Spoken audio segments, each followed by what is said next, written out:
What's up, everybody? It's Jeffrey Lyles welcoming you to another edition of Lyles Movie Files. It's me, it's Jace, and of course, it's Chief, rocking the Giants so efficiently, so effectively as always. Fellas, how are we doing today?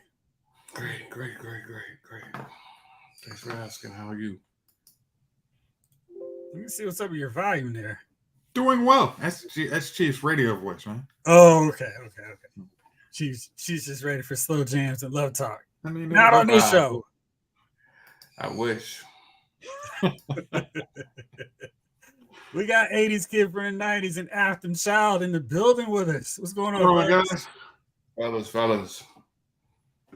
Once again, thank you to everybody who hung out with us Friday and Saturday for our double header of the Lord of the Rings Extended Edition, Fellowship of the Ring, and the Two Towers.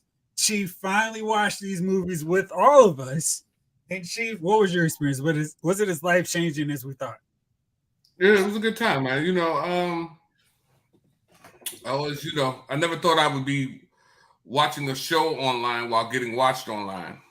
But it was a new experience, hanging out with the guys. It was a good time. I had a good time, man. Can't wait to see how this all comes to an end. You know what I mean? Yes, with the big final conclusion. Yeah. You know what I mean? So but the grand off pinpoint the a white. day this weekend to wrap the conclusion. Oh yeah. So it's gonna be interesting. It's a lot of stuff that happened. A lot of stuff that still needs to happen. Oh yeah, a lot of stuff does. Oh, yeah. I don't think you're gonna be disappointed. Yeah. This is one of those times you don't have to worry about. Well, they never got to this plot point. Like, no, they cover every plot point. Wrap it up in a neat bow for the boys, huh? I mean, it's not short, so it's a very well constructed box. Yeah. Okay. Well, you know what? I look forward to unwrapping that box and enjoying what's inside. There you go. All right, nobody loves a box more than me. All righty. Keeping it moving. So this week we had the third episode of Ahsoka, and this is the point where Secret Invasion found the cliff, ran right over the cliff, and barreled into a nuclear waste bin, and then proceeded to detonate. I'm like, no, at this point, like Secret Invasion hit like a bad 80s movie where the car goes off the cliff and then lights on fire before it actually hits anything, then goes down. The car's not on fire, and then it blows up again. Like, yeah. Like it's definitely one of the two. Yeah. Ahsoka, thankfully, is not having that explosion. Everything is still rolling ahead. Very solid Star Wars feeling show where I'm not like, oh man, I'm a little bit worried. And when the episode ended, I was like, shoot, we're getting really needlessly close to the end of this episode. And I'm starting to wonder if outside of the internet being the internet, social media being social media, if this wouldn't be better just to do like we did, Chief, and do like a long marathon and watching Ahsoka. Because 36-minute episodes are so short and so fast. It is like, oh, you're just doing all this, you're doing that, and now it's over. Yeah, it ended quick. I started watching it at early this morning at work, and I had to stop. I mean, I got home and I was like, yeah, let me go ahead and gear up and catch the rest of this episode. Then I was like, 6 minutes left. What happened? So, yeah, it was very, very, very quick. So but, very good. Yeah. It has not stopped. 80s kid is feeling the love. Ahsoka is awesome. Yeah, it is.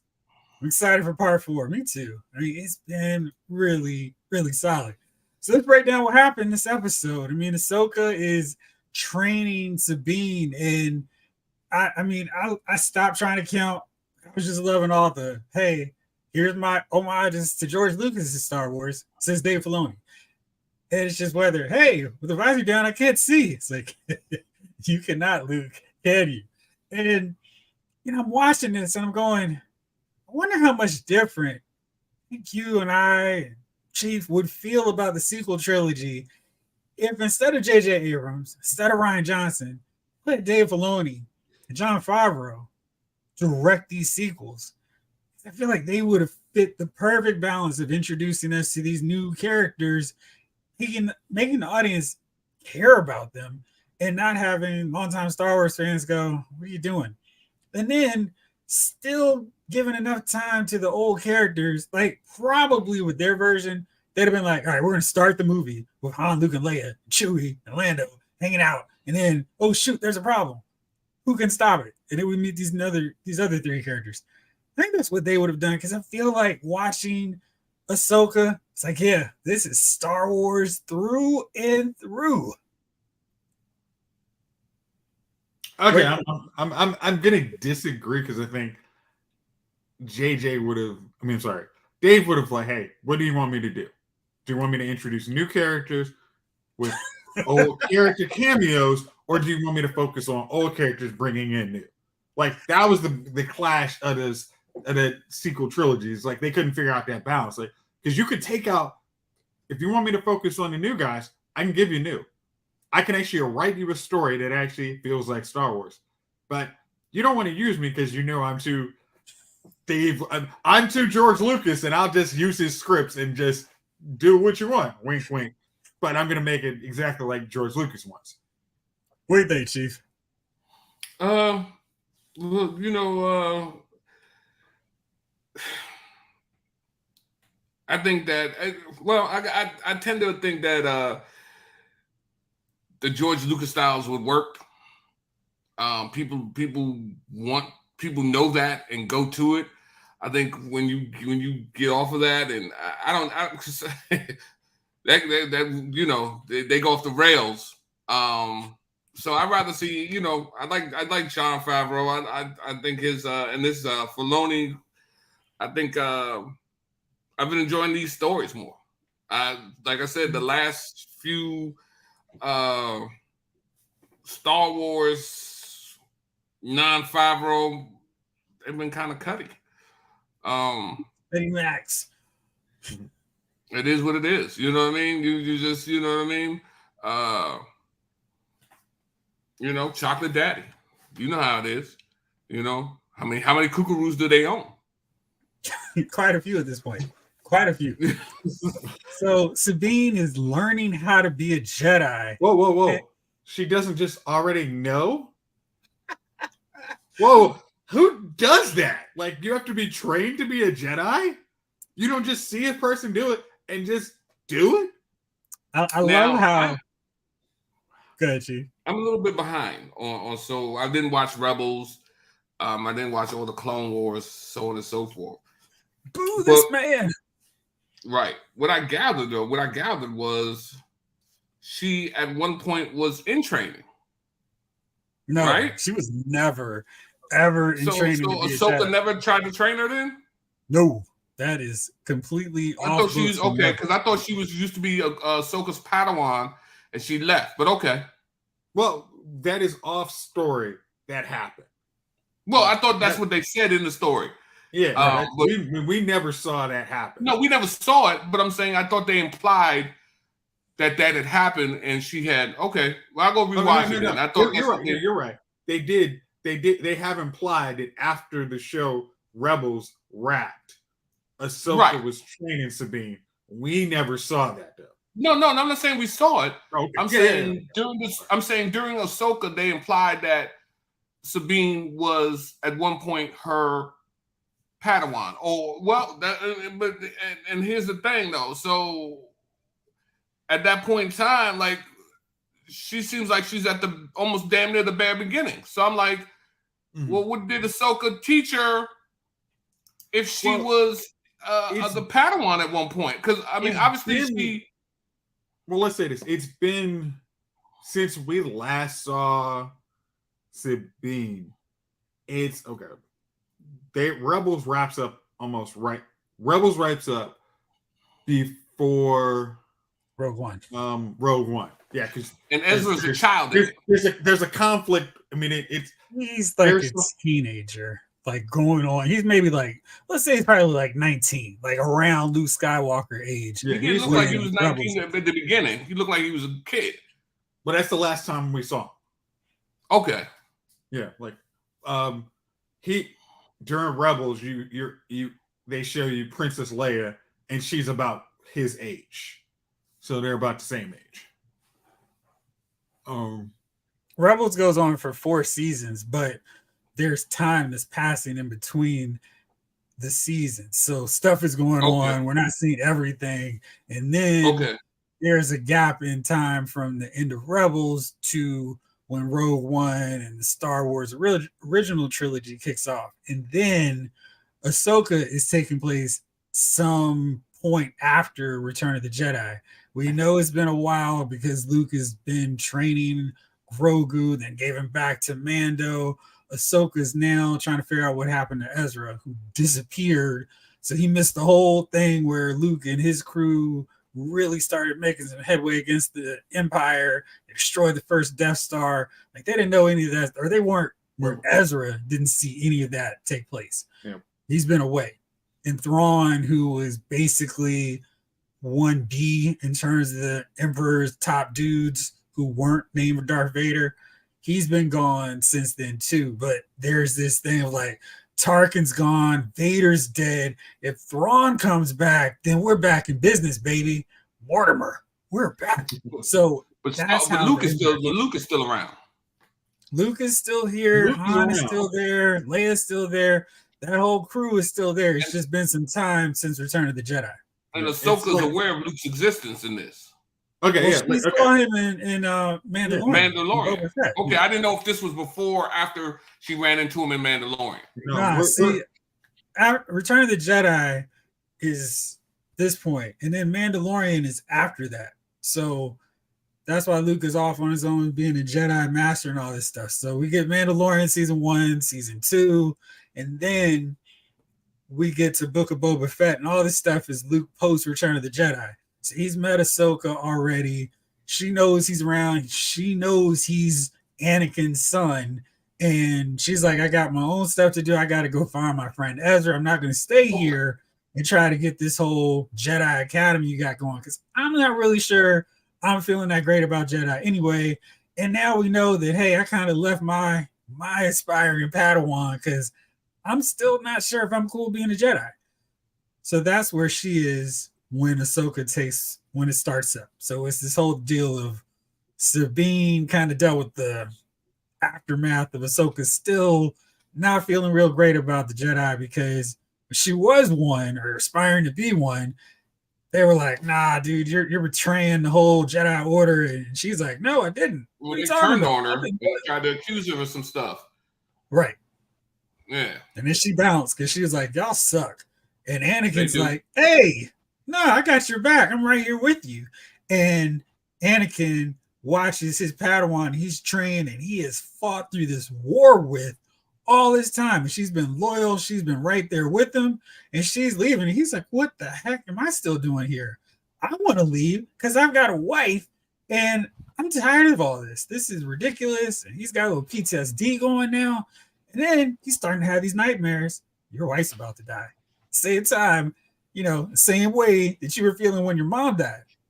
Your wife's about to get killed. So that's why he gets all desperate and just goes off. Because the Clone Wars does a great job of fleshing out more reasons why Anakin's not the big fan of the Jedi.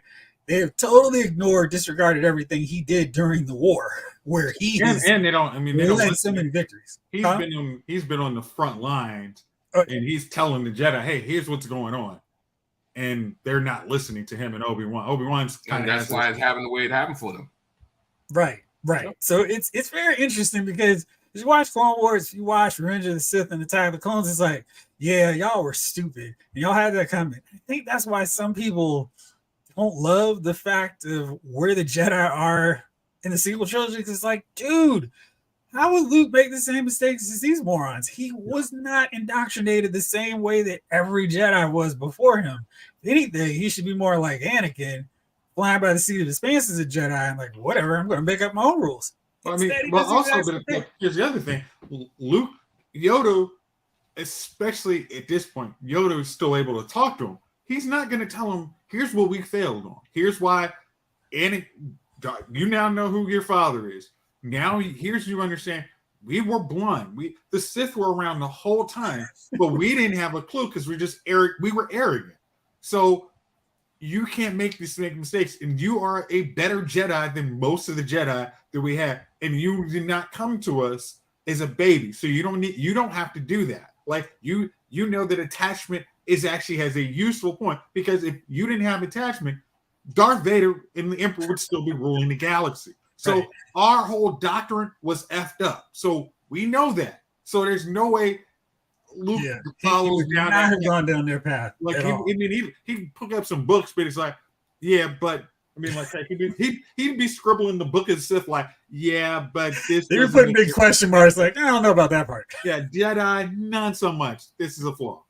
Yeah. So anyhow, 80s Kid says Sabine brings out the Anakin and Ahsoka. And I feel like people have been complaining a little bit, like, oh, Ahsoka's not as fun as she was in Clone Wars and Rebels. It was like, dude, a lot of time has passed for her. She saw a whole war play out. She lost so many of her friends, her closest friends. One of her best friends betrayed her straight up.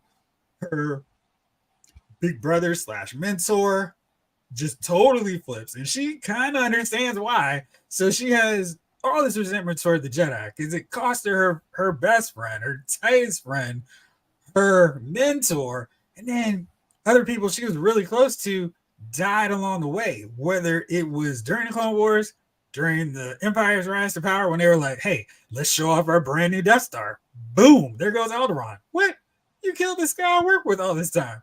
And Obi-Wan is nowhere to be found. So she's like on her own for years. And there's not big communication on where these people are. It's like she probably, if she has connection with the Force, she feels Yoda die. She feels Obi-Wan die. It was like, I'm not in the main part of this. Well, like, no, I'm just talking about from where she is in by the end of Clone Wars. And then when Rebels comes. But here's the other thing. It's like the Ahsoka, each time you see her, she changes a little bit. She's not Snips.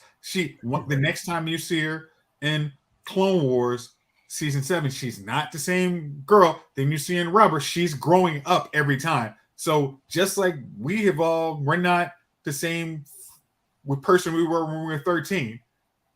At this point, Ahsoka's right. That's true. I stopped collecting action figures and comic books, and I've totally ditched wrestling.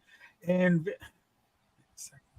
Jeff, am I still 13? We're talking about you, and you're like, but you don't have a weight of the galaxy on your head. Like, come on, like you haven't had you've lived. She's been living through war, so it's not like haven't I though?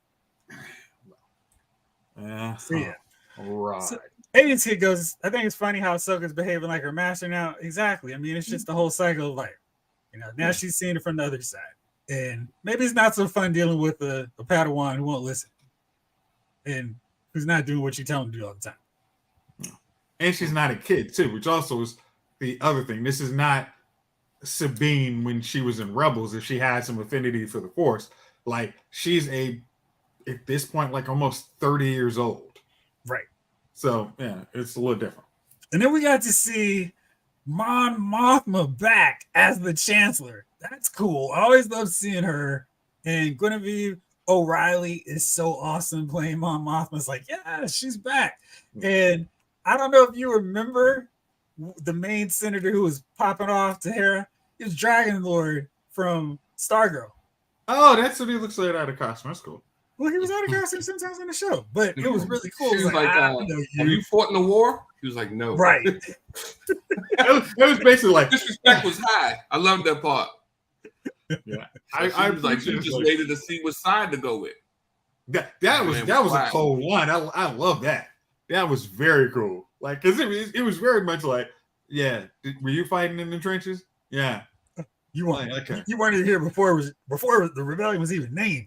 James Green, what's going on, man? We've been probably talking about Ahsoka so far. Yep. Hera put that guy in his place. She did. Mm-hmm. It was great. And then we got to meet Hera's son, Jason. And I love the fact that Dave is just like, yeah, okay. You don't want this stuff from the expanded universe in there? No problem. No worries whatsoever. I'm just gonna totally randomly name this kid Jason. Yeah. And No when worries. we meet Janaea, no idea where he gets these names from. Jaina. like, nope, no idea. Child more surprised that David Tennant came back to voice the robot.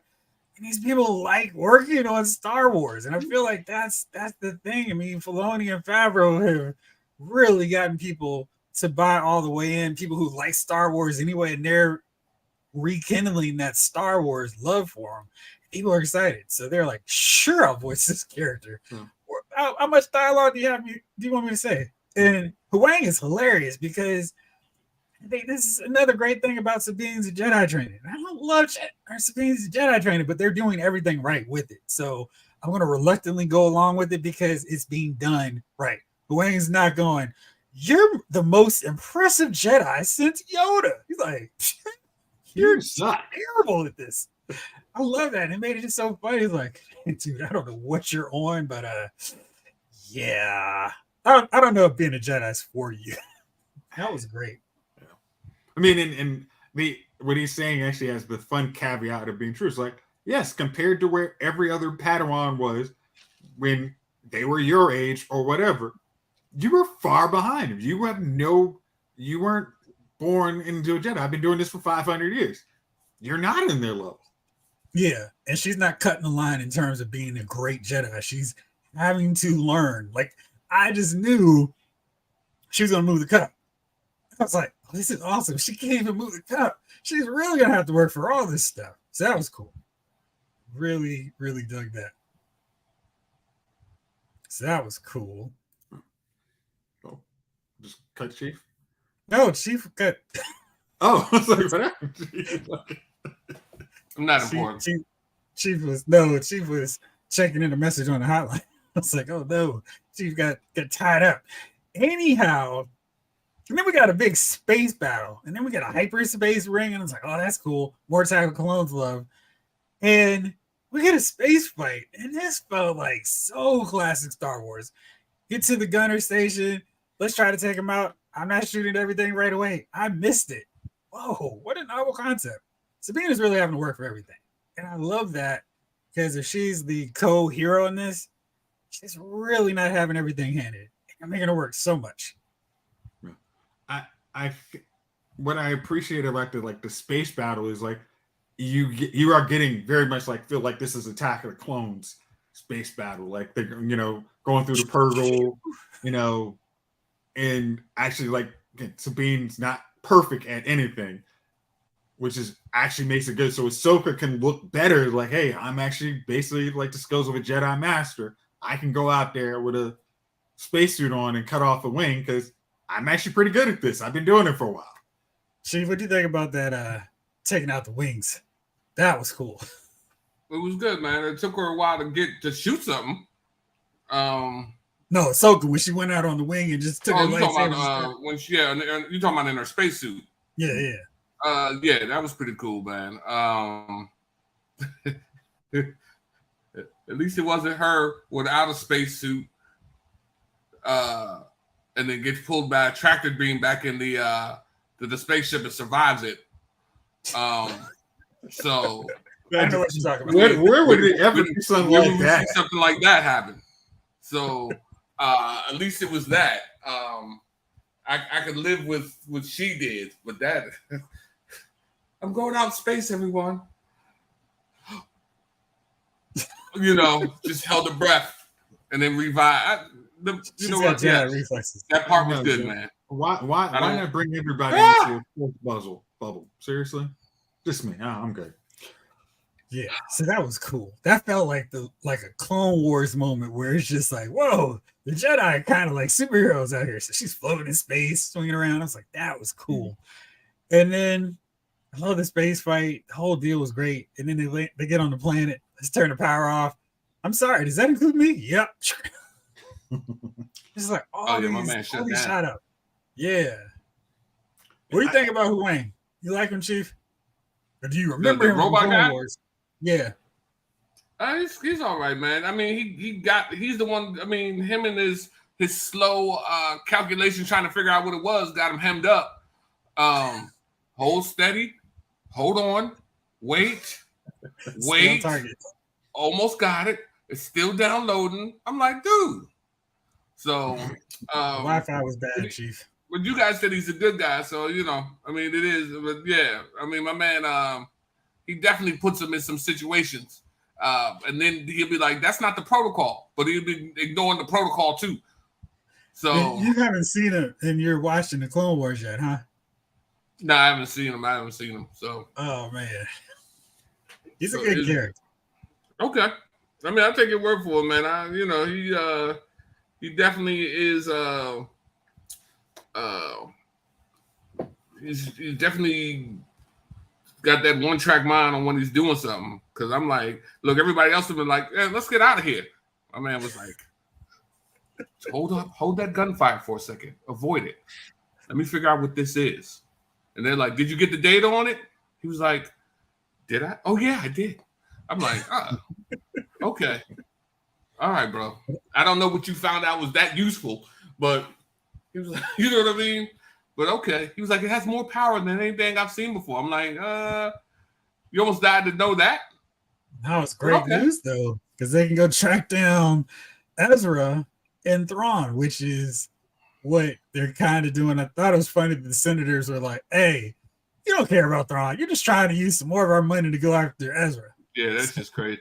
It's the same mistakes over and over again. They don't believe the people with the foot on the ground.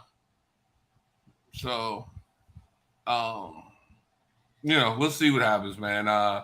But of course, one of the senators is in on it. You already know that. It wouldn't be right if one of them. Right, it wouldn't be right if one of them wasn't an Empire supporter. So we'll see what happens, man. It's going to be how many more episodes is this? How many episodes is it? It's 8 on this one. Oh, good. You're right. I thought it was 3. I thought it was 6. That's all. I was just like, come on, guys. So we got 5 more to figure it out, I guess. But 36 minutes. Damn it, Jim. That's cutting it tight. You know what I mean? That's cutting it real tight. It's almost like Ahsoka snippets. You know what I mean? Snips. Yeah. So we're gonna have to see, man. There's gonna have to, a lot that's gonna have to happen in the next 5 episodes. They gotta extend some of them out. The last one gotta be an hour or so, hour and a half. They can't. I don't know if they can wrap this whole thing up in 5 36-minute episodes. So no, we need some more time on these pieces. At least an hour for them. But yeah. What's wrong, Jay? Somebody kick your dog? You got real serious back there in the background. No, I was trying. I was thinking. Oh, okay. Like, oh yeah. No, because I mean, you do. It's for 5 episodes where you have to get to. It's like because this is part of Favreau and Filoni's. You have to get to a point where it goes to Book of Boba Fett or Mandalorian season 4. Does it? Yeah. I mean, because that's where we are. I mean, because we're actually using an actual timeline, so each thing goes right after the next thing timeline-wise. Oh. So we kind of need to have that, bring them back to Mandalorian or Book of Boba Fett. How do you bring it back to Boba Fett? I mean, I don't. Maybe if you want to have that as a straight limited series, that's fine. I don't think it's needed to go back to that, but you definitely need to get back to Mandalorian because it's like we found out that Thrawn. I mean, we find out that Thrawn is really alive in Mandalorian. So Thrawn could do whatever and start doing things behind the scenes to any of these shows, leading an attack on New Mandalore, going places with all kinds of stuff. It does not matter where Thrawn decides to go, especially if he starts rallying a new empire. That's kind of where we have to get to. That's why I'm just like, I don't think it needs to, but I think that's where you should go. I mean, what if he calls them the new Empire Order? What if he calls them the new Empire Order? NEW. NEO. Well, then, Jeff, that would step on the toes of what is it? Battlefront 2. Now there's 2 reasons. I mean, if you have to make your boss happy. And your boss has said, hey, I need you to get to the sequel trilogy. I bet your boss would be happier if the ratings were good and more people were subscribing to Disney Plus because of your show. No. Again, like that's, I mean, just as somebody was joking about, you don't pay you don't pay $5 million for Sean Payton not to fix Russell Wilson. You are hiring Dave Filoni and Jon Favreau to fix my brand of Star Wars to get to my other crowd. That's just what it is. So, I mean, going back to another point, I think it's easy to get people who enjoy Star Wars to keep coming back, because like if I go back to stuff that people love, I can still get on the comic circuit, sign autographs because people love the thing I was in, and it's really cool. Versus you're in a sequel trilogy and like, hey, I played that pilot in, I played random pilot for the First Order. Yeah, it's like, no, thanks for your service. Like, yeah, but if you say, hey, I was wrong, oh yeah, hey, dude, I'll fit it off. Oh, yang. Yes. I do like forgetting Sarah Marshall. Well, you, sir, deserve a cuddle or medal or something. You put in some time and hard work and effort. So let's move on. Ahsoka's still great. That's amazing, and I'm really happy. There's no problems on that end. Let's talk about some other things. There's a rumor going around because Disney and Marvel are concerned about the quality. And, this, of course, is totally rumored because there's no news about anything right now. According to an insider, My Time to Shine, a second season was in the works for this popular Disney Plus Marvel show. Care to take 3 guesses between the both of you? And you guys in the comments have any thoughts too. Alert, alert, alert. I'm trying to think of I guess we gotta go with WandaVision. No. It is not WandaVision. We know Falcon and Winter Soldier has a movie. Is there a sequel? You're gonna let Chief get one of these guesses. You're just gonna. Chief is gonna get the last one. Oh, okay. Oh, is that just me getting the last one? Yeah.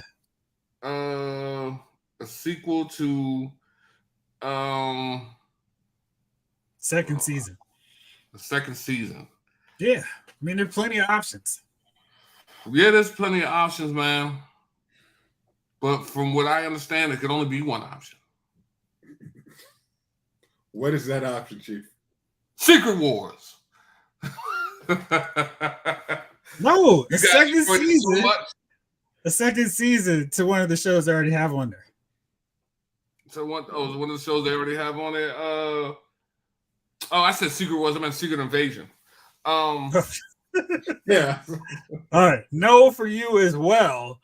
Okay. Fittingly, James Green was correct. You know what? I knew that, but I didn't want to say it into existence. It was no way I was going to say that into existence. Yeah. It's like Candyman. Like, you don't want to say it 5 times. Like, no. Nah. And I hope they get their target audience. I hope the women support this, and let the women watch, because it's not a man's show. It's not for us. There's a lot of male bashing in it, and men are evil in that show. And I think that men should step away from it and let the women support it and see how well it does when women are just watching it. I'm sure it'll be doing just as well as the WNBA. So we'll let them have it. The WNBA makes more money. Okay. Like, what do you do? I mean, like, seriously, like, need, like, if you're talking about green lighting a show, like, who's asking for that show a sequel? Women. You and Chief? No, I mean, women are asking. There's a big number of women out there. It's like millions and millions and millions of women saying, "Hey, We need She-Hulk too. You know what I mean? Because I don't know a man who asked for that. I don't know I don't know any guy who was like, "Yo, the She-Hulk 2 needs to come out." We don't feel crapped on enough. I know some guys who like She-Hulk, and we're like, "Hey, I'm in on the joke. I get what they're doing." Okay, yeah. but like if you gave me a She-Hulk that was similar to Iron Fist season 2, I will watch it. I mean, of course, I'm not watching it week by week. I mean, like Disney Plus they're not getting me on that week to week anymore. Like Ahsoka is the exception. Everything else is getting full seasons. Like, but that you have to tell me it's much more improved. They actually know how to write a legal show and have jokes in it. And it's like, and it's like it really is. It's like when I was like, I try and be a little not like sensitive, but it's like, yeah, there's too much. You guys can't be stupid. You can't just say more than half your target audience is stupid. I think if it was flipped the other way, women would be annoyed and say this is a stupid show and it's really not worth it. Like the majority of Marvel fans are men. It's like you guys have the numbers. You can't just say, hey, half our audience is stupid. Like that's just not the way to keep making money. And that's why Disney's prices they're not doing so well because they're not understanding that. Easy point. Hey, bro, I'm not watching it. I'm not gonna do it. You know what I mean? I just refuse to subject myself to any more of that nonsense that was the She-Hulk. No more twerking in the office. The CGI was bad. I mean, it was if I give you better CGI, would you watch it? No. The defeat of the characters was really bad. There was one good fight scene was with Daredevil. The best episode was definitely Daredevil. Yeah. The long episode was actually better than like I said, she defeated the Wrecking Crew without even thinking about it. She was just as strong as the Hulk. Not even on your best day are you strong as the Hulk. It was just awful, man. It was just awful. And okay, like you guys are more comic book fans. Is she in the comic books equal to the Hulk strength? No. The deal with her is she's like originally Hulk was dumb and slow, and She-Hulk had all of her intelligence, and she embraced being, I mean, she was a wallflower. They kind of wrote her like that. And She-Hulk, she's more bodacious and vivacious. And she's like, I love my body. And basically everything the opposite of the TV show. Banner was looking for a cure. She-Hulk wasn't. She loved being She-Hulk. She was loving the fact that she was She-Hulk. The Hulk got a mountain dropped on him. And what was that? Secret Wars? And stop. I mean, stop. Let's just stop. I'm just laughing with your non-knowledge and super knowledge of Marvel Comics.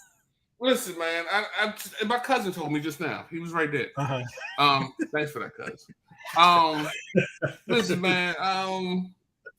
She wasn't as strong as him, man. I mean, the Hulk's strength increases the anger get. I don't even know if she was stronger than Mr. Fix-It, to be honest with you. Mr. Fix-It. He was when they did the whole. There's no one there. The whole enforcer thing. I don't even know if she was stronger than he was. And he wasn't even, Gray Hulk wasn't even as strong as Green Hulk. My cousin. Your cousin awesome. He has superior comic book. Yeah, so I just, you know what I mean? Your cousin who casts no shadow, by the way. Yes. He's standing off there's no shadow behind him, Jeff. The light's just not focused. I appreciate your cynicism right now. You know what? Throw this at you. But yeah, so she, and then listen, it's bad all the way around, man. And then the ending. What the hell? Look, the retreat, the kumbaya at the end. I don't understand. Look, it was garbage. It was garbage. Like the robot fixing everything? It was garbage, brother. It was pure garbage, man. It was like it was like the writers went on strike, but they weren't. You know what I mean? So yeah, so I don't think it's gonna get better CGI. I don't think it's gonna get better writing. Hey, I think honestly, the CGI might get better because the actual Marvel visual effects people have decided to unionize, and they're not going to do She-Hulk, Ant-Man, and Black Panther 2 all at the same time. They're like, no, we're not going to do that anymore. We're actually going to have to. So quality should improve when they're not doing crazy. You know what you got? You got the CGI from the second Matrix. That's what it was. They called up that team. Like, yo, how? Okay, you talking about O2? Yeah, bring the O2 CGI stuff here. We're gonna use it for She-Hulk. We need to cut costs. You know what I mean? And this was a doozy, man. So yeah, I don't want it back. I don't know who they're bringing it back for. It's not for any of us. I'm clearly the comment section is not looking forward to a second She-Hulk. The three of us, are not looking forward to a second She-Hulk. I don't know. I mean, to be honest with you, I wasn't looking forward to a second Marvel joint with the young shorty. I wanted Captain Marvel, you know what I mean? That one to come out. That didn't come out. I said, you know what, man? I'm shutting off my mic. I'm shutting off my mic. Ooh. The fact that they say they're going to cut some of the content out of like the MCU TV show, I think is a good idea. I don't understand why you would say, unless you say, hey, we want to make a better property of She-Hulk because we are going to use her in the movie. And that version of She-Hulk can't go into the movie. Like, that's just a lame version we cannot have in there. So we gotta rehabilitate She-Hulk. We got to make her a character that you see in the next Avenger movie, and you're like, oh, She-Hulk, man, I was missing her. Like, it can't be what we got out of She-Hulk. And that's the only reason I think you bother with having a season 2. Child wants to know, why is She-Hulk getting a season 2? Why isn't Moon Knight season 2? Moon Knight deserves a season 2. I was thinking that too, like, it seems like there's more to go with Moon Knight. It was not my favorite show, but it's like, okay, there's something more you guys can explain. Like, there's other personalities. Like, you can actually connect it to the multiverse saga, which would have been nice. Like, you can do stuff with that. She-Hulk was, hey, my biggest thing is, while Hulk was out in Sakaar, he was having some fun with some ladies, and here's new Hulkling. Like, that's what we got out of the only thing useful out of She-Hulk. I heard he met up with Palpatine and his shorty. Hey, at least, you know what? At least I can buy Super Gladiator Hulk. Somebody went, hey, buddy, you need anything? Hulk smash. I mean, I buy that. Like, I never bought Palpatine. He's like, I'm busy in the galaxy. You know, I got to topple these Jedi. Yeah, sure, come over here. Like, no. Okay. 80s kid. Why are you nervous for Loki season 2? Because I think that is still the only TV show that connected to the multiverse saga, which I appreciate. Like, especially after watching, what was it? This animated Spider-Man movie. It's like, how did this connect more to the multiverse than your TV shows that are actually on your property that are supposed to connect to the multiverse? Like, it made no sense. It's like Loki's like, hey, here's why we're giving this new bad guy. And Loki that previews very much is like, hey, we're giving you still multiverse. We still are connected. We don't know about these other guys, but we're still connected. So I'm not too worried. Just, hopefully they don't go crazy. Okay. All right, so that's all the other stuff. But now gave you all a little assignment because there's not a whole lot of stuff going on because of the strike. That it is a strike that never ends. So it's still going on. There's not a lot of stuff coming, and I'm not really excited about watching The Golden Bachelor. Just have to be upfront and say that here.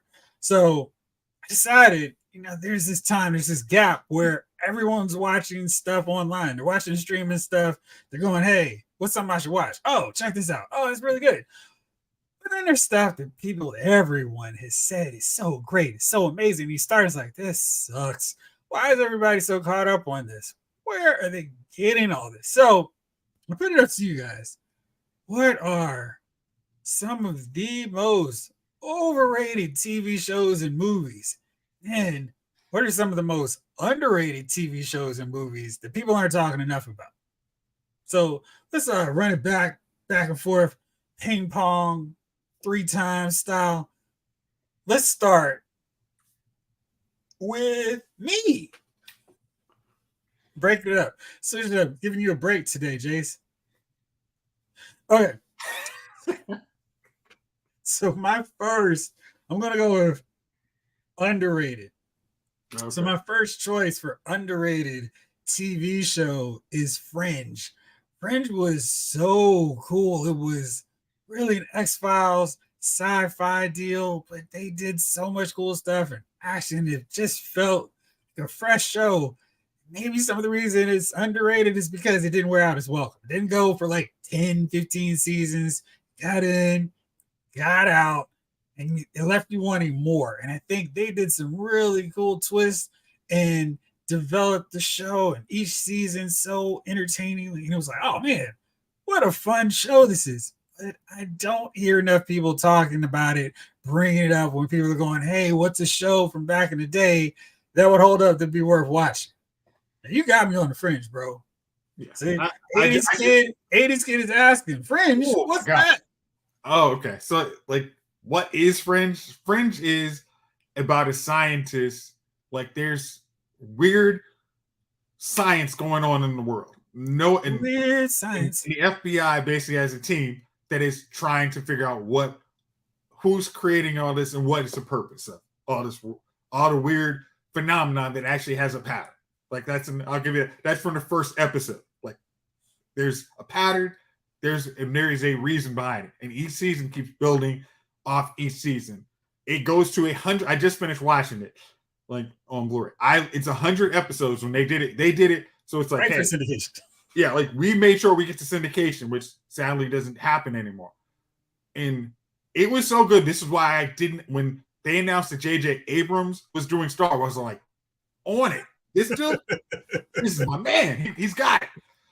But it is if you like sci-fi shows, there's going to be a lot of stuff that creeps you out, but it is so fun. I totally second Jeff on that one. Nice. All right, let's go with Chief. What you got for underrated TV show? All right, underrated. Curb Your Enthusiasm. Okay. Larry David, bro. This joint has me crying. I don't hear nobody really talking about it. Like, I don't talk about it. Like, we've never talked about it. The people at work don't talk about it. This show is hilarious. Every time I watch it, I'm crying laughing. So what's it about? So it's about Larry David, who did the Friends joint. He actually plays himself in this joint. And he lives out California or whatever. And it's almost like Friends, not Friends. It's almost like it's kind of like it's not the Seinfeld show, but it's kind of just him going through his daily life, but just the different stuff. Like he's got this quirky way about him that annoys the hell out of everybody he's around, man. And he's one of those dudes that he's got to say something. Like, he can't let nothing go. And man, when I tell you, man, this dude has you crying. He started messing with Vivica Fox one year, and like she moved her whole family in. Like, you had to see the joint, man. And it's a show you gotta watch. You gotta watch it, man. It's just him. He's producing shows. He's got his own office. He's best friends with his lawyer. Richard Lewis is his best friend. He's coming around, and like, these guys are themselves, in a sense, he's Ted Danson is it plays himself, and he comes around and all these different Hollywood people, and he is in the midst of everything. This dude is always getting into something. And man, when I tell you the adventures he has, I mean he has one episode is he doesn't want to go out with somebody. So he gets a hold of a Trump hat. And somebody was like, man, what are you doing with that Trump hat? He was like, somebody gave it to me. I forgot how he got it. And he was like, man, you got to get rid of that. And he noticed that people would look at him like, ugh, when he had it on. So he started wearing it to have people avoid him. So he was supposed to go out to this lunch thing. He didn't, and he made sure he ran into the dude, and the dude saw him in the Trump hat. He was like, hey man, about that luncheon we were going to have, let's just forget about it. He's like, you sure? And the dude was like, yeah. He's like, okay, well, I guess I'll catch up with you another time. So he's driving down the street, and he goes to get over in the lane, and he doesn't look, and he almost hits a biker. And the biker, like, pulls up beside him and is like, hey, pull over. So he reaches across the seat and puts on his Trump hat, right? They get to the light, and the biker's like, hey, man. He's like, listen, be more careful next time. And the Trump hat was just getting him out of everything, man. And it was just, it was just a hilarious episode, man. I went after that, I got me a Trump hat. I keep it in the car for emergencies. So let me tell you, man, this thing was hilarious. And you just gotta watch it, man. Curb Your Enthusiasm. If you got nothing else to do, just watch a couple episodes of the first season. You'll be hooked, man. I mean, he gets in a fight with Michael J. Fox. It's just good all the way around, man. Good, hilarious fun. All right, bro shot. What's your choice for your underrated show? Okay. I'm gonna go with my easy one. My easy one is, I don't know if you guys ever watched Scream Queens. But Scream Queen is a perfect send up of all horror movies without it's so funny. I mean, I watched the first season. It was like, this is excellent. I mean, this was what you would want of a send up TV show about a horror movie like Scream. It's like you got Jamie Lee Curtis. I do not remember. Nash Betts. Yeah, I mean, it was like if you were to see other people in other horror movies and stuff, like they weren't the lead, they were in that, and it was such a fun send up. So I don't know where you can actually watch this, but Scream Queen, if you like horror movies and then you like seeing their spoofs, go ahead and watch Scream Queen. So enjoy. Yeah, I mean, you can't forget about Emma Roberts on that too. That's what I meant was the lead. She was the lead of it. It was like unlike most people who are lead in horror movies, it was like you were like, I kind of see why somebody would want to get rid of her. It was always she was always doing stuff like, you have to be the killer because everybody would want to kill you. It's so exactly funny. It had Keke Palmer in it too, and she was really good in that. Yeah. Glenn Powell, old boy from Top Gun Maverick, he's always playing this douchey kind of dude. That was like the genesis role of him where it just clicked, and he was so funny. Abigail Breslin from Kick Tail, she was in it. I mean, it was really good stuff. Taylor Lautner, Kirstie Alley, John Stamos. It's a really good cast, and just funny all the way through. Very good call. And definitely a show worth tracking down. Snap Alpha's my show, says James Green. All right, so let me see. Let me go for another. Let me mix it up here. I'll go for an overrated TV show. Absolutely going to say Family Guy. I feel like when I had that 3-disc DVD set of season 1, I was good on Family Guy. I thought it was funny. And then because back in the day, it got canceled. And then it was, let's bring Family Guy back because these DVD sales are so great. So I'm sort of partially had like 0.1%, like those lawsuits. Hey, you may be getting some money back for this. I'm 0.000000001% responsible for Family Guy still continuing because all it needed was that DVD box set. I was fine. And then it was just like, let's hammer the same 4 series of jokes over and over again. So I'm so good on ever watching Family Guy, American Dad, because it's like, hey, let's do the same thing as Family Guy, just with a slightly tweaked different premise. So yeah, that's absolutely one. Just it's not funny to me and stopped being funny maybe a decade ago. Chief, what's yours? Overrated. Overrated. You guys were talking about how much you like this show, how much you like this movie the other day. Transformers, the Beast joint. That joint wasn't that good, man. Oh, okay. I watched it. I listen, man. They just threw some new animals in the same damn stinking ass Transformer movie, man. It's over, bro. It's over. They won't let the franchise die, man. I didn't enjoy it. I didn't like it in a box. I didn't like it in a sock. I didn't like it with juice. I didn't like it with deuce. You know what I mean? The joint was garbage, man. And yes, juice is to it. Okay. You know, I thought it was. I mean, you know, the threat of Unicron, and then it gets you kind of hyped up in the beginning. You're like, oh shoot, Unicron. And then, like, you know what I mean? Like, how they gonna defeat Unicron? No, it's over. He's not really there. You know, it was garbage. I don't care if you get a gorilla. What's the girl's name? The Falcon, the Flying Falcon. These things. Yeah, it was crazy, man. Falcon can't fly. It's pretty worthless. Yeah, and then she ended up dying anyway, and then spoilers. It's stupid. It was stupid. It was stupid. It was the whole premise was it just the only thing that would have made it stupider was if Mark Wahlberg had been there, but he wasn't. Or Shia LaBeouf. That's a plus for me. No Mark Wahlberg, no Shia LaBeouf.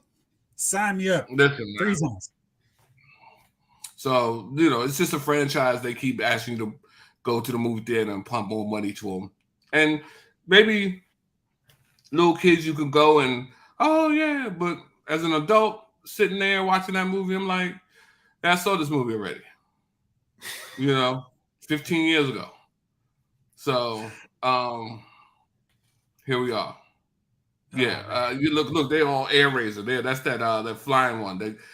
I'm being taken over by him. I can't fight it. I'm like, bro, I have to agree with you. No love for Air Razor. I thought Air Razor was cool. They just fought the dudes at the other planet. You know, now all of a sudden they just get whooped, and then you know they ran from those dudes. They were supposed to be the powerful ones, the ones that can handle these things, and then they just got listen, and then the whole no, I'm done. All right. I don't like it.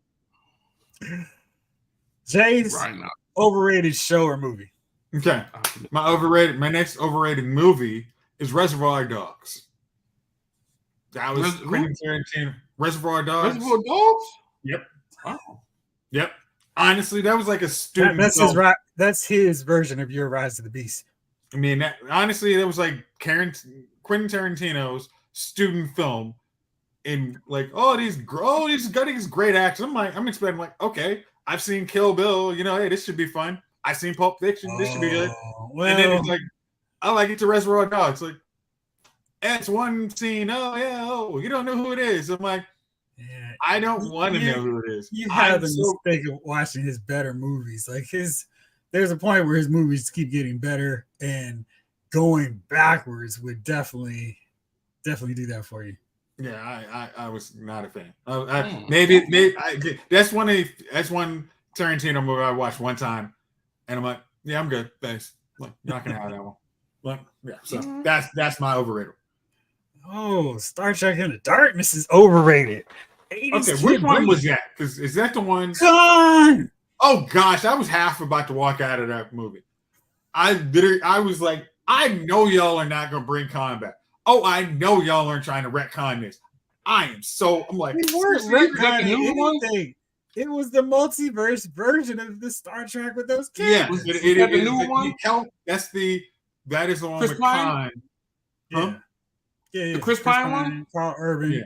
That's the Okay. Kelvin And Conway. okay, Colin was Zoe so Saldana. strong in that. Benedict Cumberbatch is Colin. Yeah. Okay. I just sometimes all right. I mean, Afton I got Child over it though, but I mean, there was reasons. All right. Afton Child says Last of Us is overrated. Never cared about the game, never played it, and I never will. Oh man. Wow. Whew. That's a hot take. That is Afton Child's tough, man. I mean, I never played the game either. Hold on. But watching the HBO journey was pretty good. Except for that one episode. We won't name. But I know what you're talking about.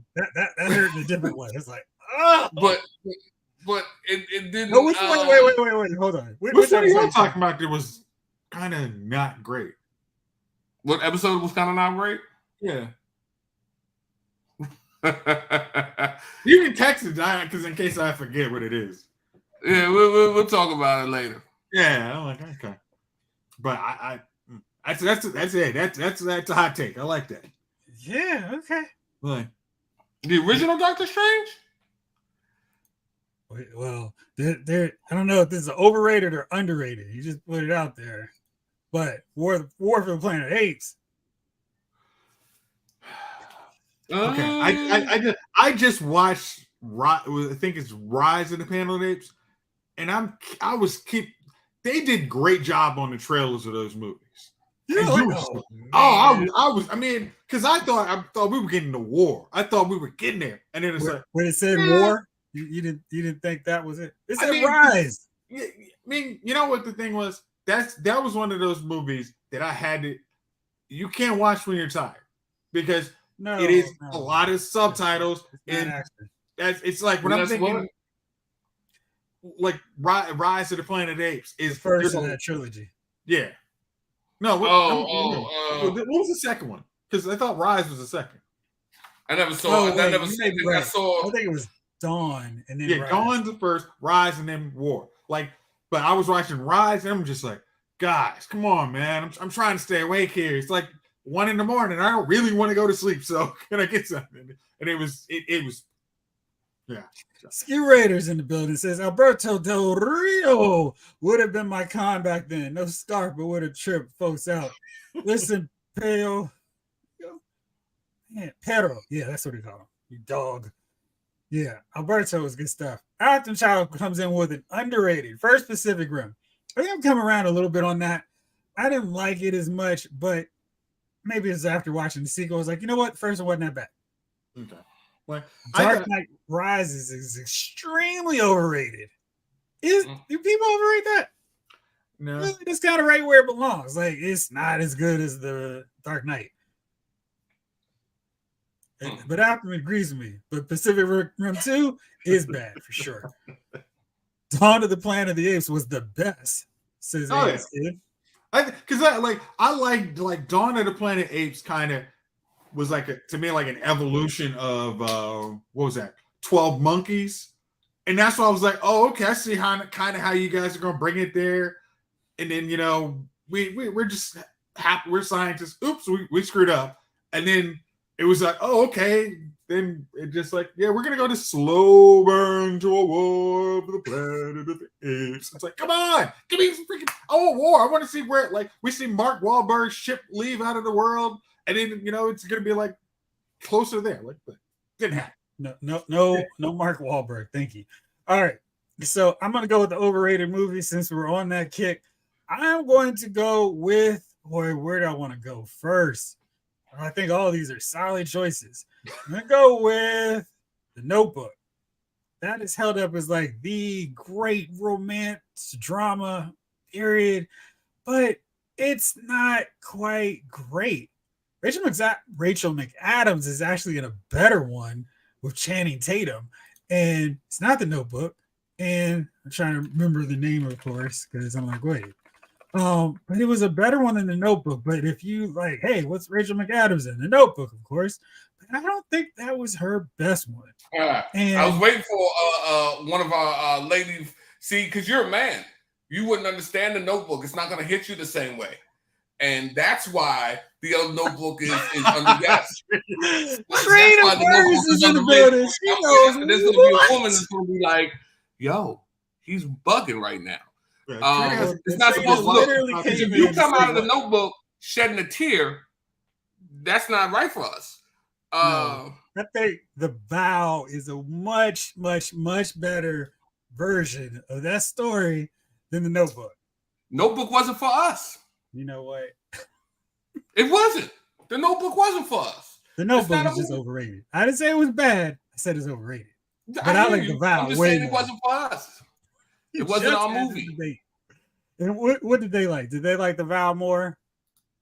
I feel like, or what's the one with Steve Carell and Julianne Moore? Crazy Stupid Love. That's a better one too. Yeah. Yeah. I mean, Crazy Stupid Love. I put that up higher than the Notebook. Or the greatest love movie of all time was Forrest Gump.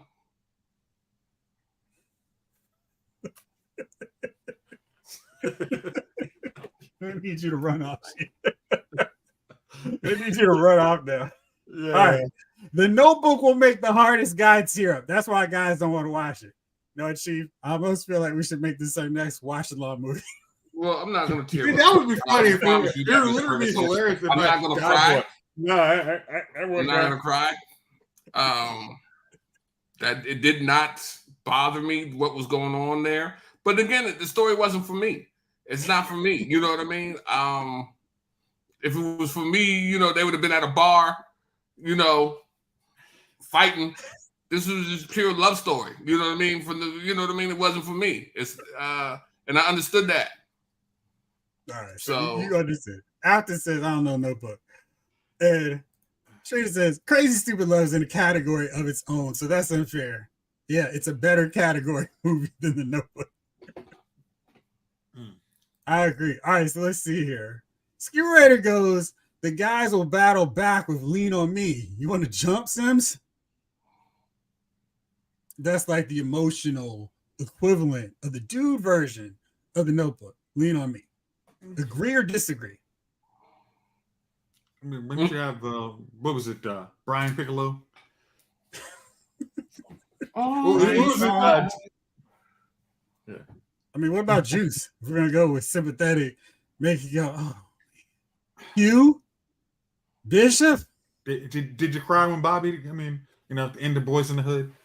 Like, I did cry at Ricky. Don't drink your juice in the hood while drinking the sausage. That should be on the underrated, because that perfectly played on those movies that were so like, oh my gosh, y'all take yourselves way too seriously. Okay. Oh, we're trying to tell a message. Really? Come on. Not everybody needs to see this message. Get out of here. No, I was just joking on Juice. Oh. Look, next time she sees you, bro. just jokes on Juice. It's gonna be some furniture moving. It's gonna be a misunderstanding. No, I'm sticking with my Crazy Stupid Love take. I don't even think that's a hot take. That's just facts and truth. No, all right, Jason. Notebook take, you mean? Absolutely. All right, Jace, what you got now? Overrated, underrated? I'm gonna go with overrated is The Office, the US version. I watched the British version of that, which is far funnier. I mean, it doesn't have your spoon-fed jokes and your little things but The Office, the British version, what it's based off, is so much funny. It's much more complex. Like, you have to actually watch the show to actually get the jokes, because the boss is hey, those British shows are hilarious.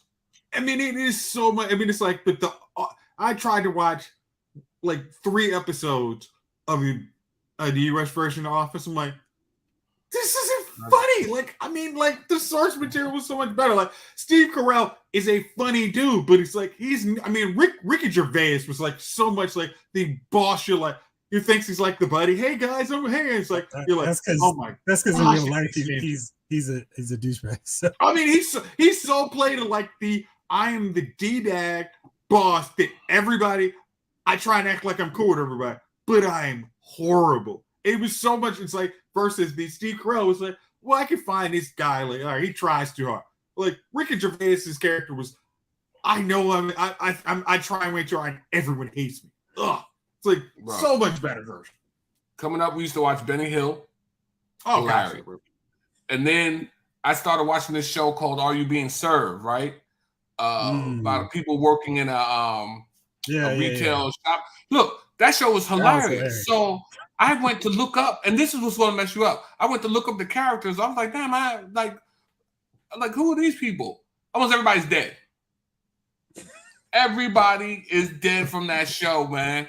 I didn't realize that show was like the 70s, 80s, late 70s, early 80s. Everybody's gone, man. Benny Hill late night. Like Benny Hill late night was not. Benny Hill. I'm talking about Benny Hill was this thing, but I'm saying like, Are You Being Served was hilarious. Like you find the British show, man, and them joints are they're just better with content, characters than they are with the US shows. Perfect example. I used to watch, and I can't think of the name. It had a werewolf, a vampire, and a ghost in it. And there was an American version of it. The girl was real pretty, who was the ghost, and I couldn't remember. But they made a version. They've got a European version of it. Oh wait. No. You're talking about the one with it's a Supergirl from Krypton. No, not from Krypton. From it's the dude from Smallville who was Doomsday. Steve Whitworth. Yeah. I know what you're talking about. He's the vampire in it. Yeah, I know. Yeah. But they have a British version.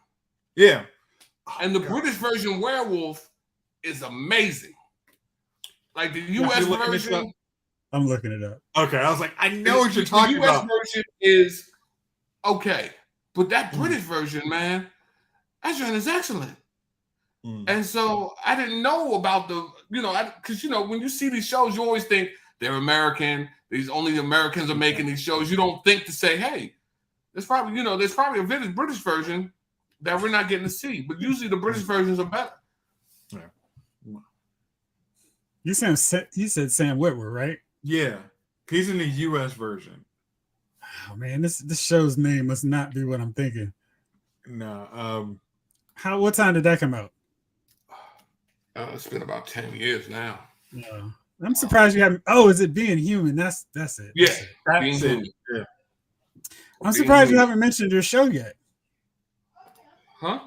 I'm surprised you haven't mentioned your show yet. What show is that? Grimm. Oh, Grimm was good.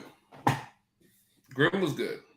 But I don't think Grimm was underrated. I think Grimm at the time was right in there. It was a good show. Grimm was a good show. Grim. It was a good show, so brother. The British version was 2008 to 2013 of Being Human. All right, so let's see here. 80s Kid is bringing like super nuclear hot takes. Top Gun Maverick is okay, but overrated. Hey, listen, I can't get with him on that. I can't rock with you on that 80s Kids from the 90s, man. That was a good show. Hey, I don't know what you expected from that new Maverick. Maybe you wanted Tom Cruise in the audience. I was expecting nothing. I was like, why are we getting a sequel to Top Gun? What is the point? And I was like, this is a great movie. Whatever year came out was my favorite movie. 80s. Did you see it in the movies or did you see it at home first? Maybe I'm trying to give it because he's an 80s kid and he might have got the VHS version, and it's just not that great on the 480i TV. He's got that floor model. Now, this one is even more of a hot take. The Clone Wars movie is underrated. I am a super Star Wars fan. Take the ring off so you can see how hardcore the Star Wars fan I am. This is the Rebel Alliance symbol on my wedding ring. That's how hardcore Star Wars fan I am. I hate the Clone Wars movie. Won't ever watch it again. The only redeeming thing of the Clone Wars movie is it sets up the Clone Wars TV show. That movie's terrible.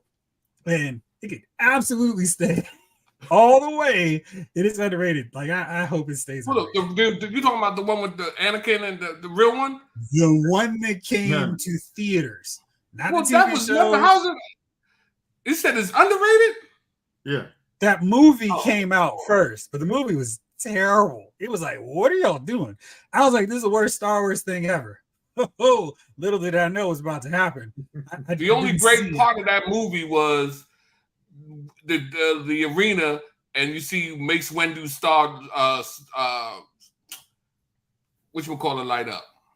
That was the best part. No, you're talking. And I'm okay. I'm not. You're talking about Attack of the Clones, which I'm just not going to agree with you.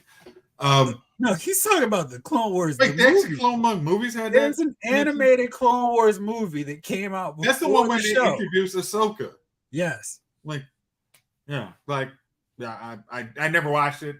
Don't let it stay underrated to you. Yeah. Okay. All right.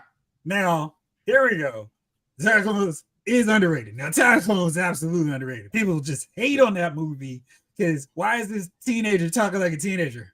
Because he's a teenager who's never been around a girl he likes. Yeah, that was always just like, well, why isn't the dude who's never actually hung around a girl for 10 minutes other than the girls in this? He's like the sports star that literally only people who talk to him think he's awesome, and then he actually thinks that somebody. You are the chosen one. Yeah, it's like he's got to talk to somebody who's like, sure, who are you? You're Anakin. Good job, Annie. He'll always be that little kid to me. What? Oh. Yeah, it's like, you don't sweat me? No, I don't know. I do not. Like, yeah, everyone, they talk about, the dialogue was so cringe. It's like, good. Oh my gosh. I would like to, can I have a VHS of how you used to talk to people when you were a teenager? Because I'm pretty sure you would say, oh my gosh, that was so cringe. Like get lost on that. Like, toxic. Yeah, listen, I studied 16th century poetry, French poetry, so I could learn how to talk to them. So, and I would just recite the poems in French. But anyways, that's another. That's how you get down. All right. After Childs is overrated. The Uncharted movie. Why did they cast Tom as Nathan Drake? I mean, because Nathan Fillion's too old, but other than that, I like the movie. It was overrated. That wasn't really a great movie. You didn't like that one? That says great. I just say it was overrated. I feel like everybody's like, you got to go see Uncharted. I had a good time watching the movie. Must have watched it here at home. I go to the theater to see it. I thought it was fine for what it was. Uncharted was a good 7.5 movie. You enjoy it. They're gonna 7.5. Yeah, hey, sir. That's a C. Sir. That's a C-rated movie. Sir. Again, a C. You don't think that movie was at least a C? Wow. So let's just forgive me for a second, Miss Ferguson. Let's just say we're rating a woman. 7.5 is a beautiful woman, right? Like you would, if somebody was like, man, you're gonna. No. Okay. Yes, the reason we say a 10 is a 10 is because that is an A. That is an A plus. A C. 7.5 is not a 10. 7.5, 8, 9, and 10 are woo. 7.5. You are like, yeah, hell yeah, I did all right. You, sir, that is not an I did all right movie. No, sir. 7.5 is not a great. It's too good a rating. No, sir. No, sir. 7.5. Give me a 7.5 all day long, bro. All day. And twice on Sundays. No, sir. I will not go with that. I will not agree.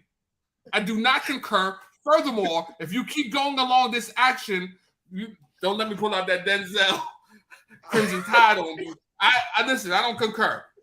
7.5? No, sir. What would you out of any scale? What would you give that movie? Huh? You give it a 5.5? It was a little bit average. Average is a C. Like a 7.5 is a C. Bro, on a scale of 1 to 10, 5 is average. 7.5 is good. 7.5 is passing. You're not gonna agree with me, Jeff? No, I'm saying it's that's passing. I'm agreeing with you. Oh man, that was funny. I can't even look at you right now, Jason. I'm just gonna look away. What? No, I'm saying 7.5 is not a negative. So Rotten Tomatoes, when you hit the 5, that's when it gets to rotten. 7.5 is passing. So I'm agreeing with what you're saying. 7.5 is better than average. Average is failing. Better than average, bro. You don't pass at 50%. I was gonna say, man, y'all you hide the paper from your parents at 50%. Huh? You know why? Y'all had some interesting teachers in He's grade a gym school. guy, working out on his body. You know what I mean? These are the things you have to expect on a dude. He eats right. You know what I mean? You be like, "How was that burger?" He's like, "What burger?" You know what I mean? You know what I mean? There's no bread. He doesn't know what cocoa bread tastes like. These are the things that you have to go through with these guys, man. You know what I mean? You know, he sips his big, massive cup of water for you, Chief. Right. Look. Just pour me guzzling in this gallon of water right now. Most of the time when he wears a shirt, you be like, "Man, you couldn't find a shirt tighter." And he'll be like, "No, we checked." So this is what it is. Thank you, 80s kid. Thank you for this is the scale. You're doing no, sir. A 7, that is not no, sir. 80s kid from the 90s? What grading scale is that? The grading scale. Oh my God, that is not the scale. That is not the scale. Oh man. Listen, you know what? Yeah, that's not the scale. I promise you that's not the scale. You know what I mean? Hold up. Is Miss Ferguson agreeing with me? That's oh my gosh. Because I think I'm being agreed with. Completely agree, she said. Oh my gosh. I'm just 7.5. Woo! My good. Thank you. Oh, come on, man. I'm gonna lose the weight, get a tight shirt, and start grading like that too. On a slant.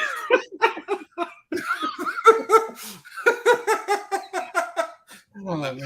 All right. All right. My next movie that was underrated, that deserves more love. I say this all the time. Okay. All right. It shouldn't be a big surprise. The Count of Monte Cristo. Excellent movie. I feel like people just don't appreciate that movie at all. It's got Guy Pearce, young Henry Cavill, Jim Caviezel. Awesome movie. So many people you recognize, like, oh, I know him from such and such. It is the best revenge movie I've ever seen. Joker's like, oh, this time I'm gonna pay you back. It's great. The action scenes. Honestly, okay. I think honestly, Count of Monte Cristo is underrated because people can't find the movie. I think if you actually have them sit down and watch the movie, they'll be like, "This is great." Like I've never seen the movie. What? I don't even know if I have it on Blu-ray. I don't think it's anywhere you can stream. But if you can make watch that a freaking it's $7.49 on Amazon right now. I'm gonna order it, Jeff, as soon as we get off. As soon as we get off. You should. It's right here. I'm looking at it on Amazon right this moment. Is it 480i? What's the you know what? 480i. I'm gonna have to upscale. Is my PS5 gonna have to upscale? You may have to upscale, but it's one of the things is I'm gonna go get it though. I'm gonna go get it. I mean, you've given it the thumbs up. Jason I give it a super. Jason gave it a 7.5. So I'm gonna look at it.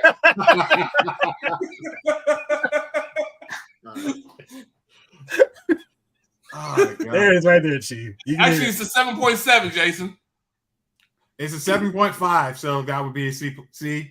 I think it's on Prime Video now, Chief, so you can watch it right this moment after the show's over. Yeah. I'm going to go watch it, man. I'm going to go watch it. You should. Man, that's wild. So that's my pick. And I'm not even going to tell you anything else about it. It's great. This dude gets set up, and then he goes on a war path of revenge. And so, yeah. I mean, so deserving, too. Okay. Afton Child says Ready Player One, underrated. I definitely think that is an underrated movie, especially if you watch it in 3D. It really looks cool in that. characters. We get to see director Krennic playing a bad guy again before he becomes Talos and becomes a chump. Really good movie. And I like all the cameos from different characters of pop culture. Really fun.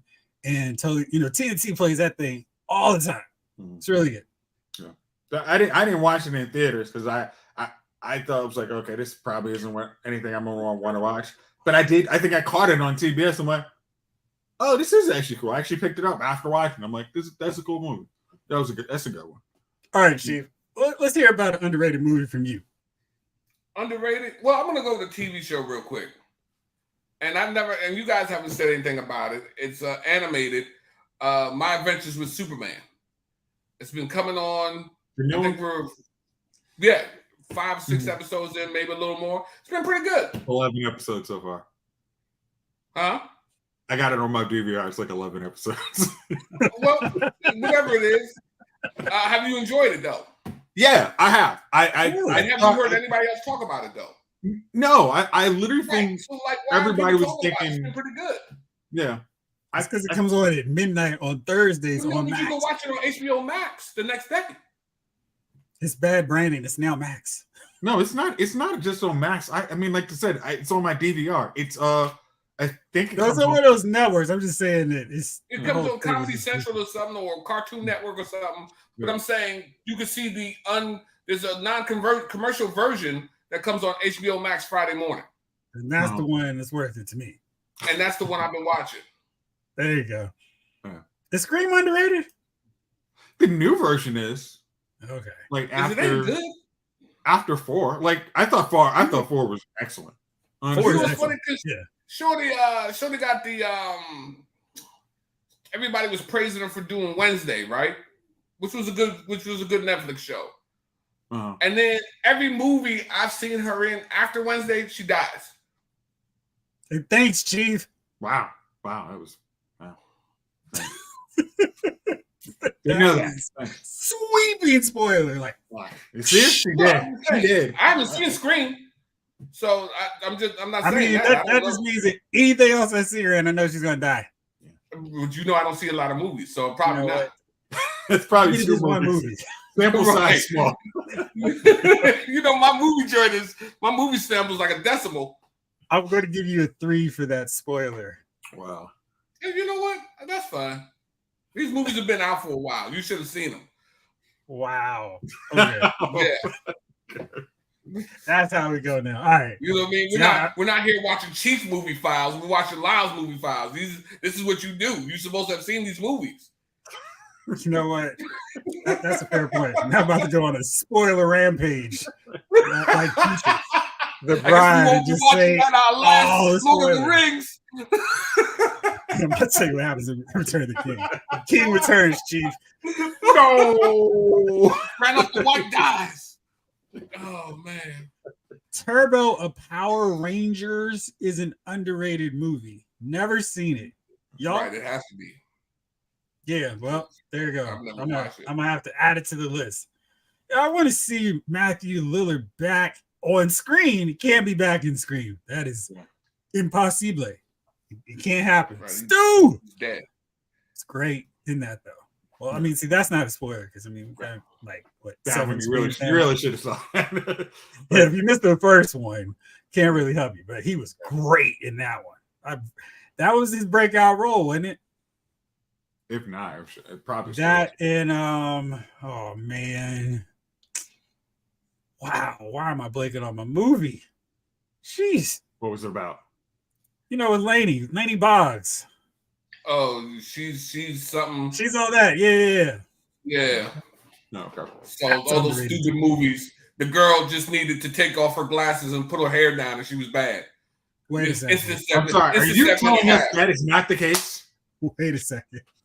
Is that not true? Watch this, Chief. Shh. Her hair's not coming down. Sorry. Just like that's all it takes, Chief.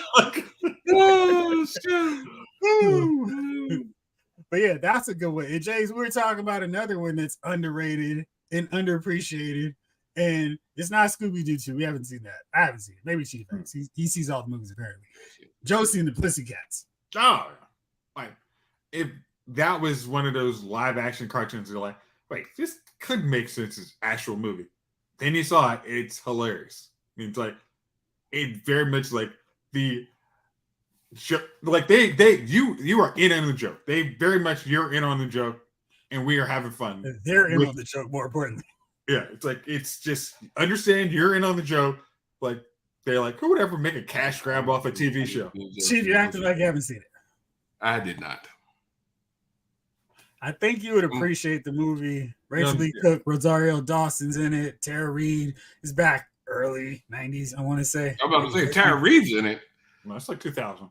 Yeah. Like Tara Reid ain't been popular in a long time. You know how long it's been. Yeah. But it's definitely funny.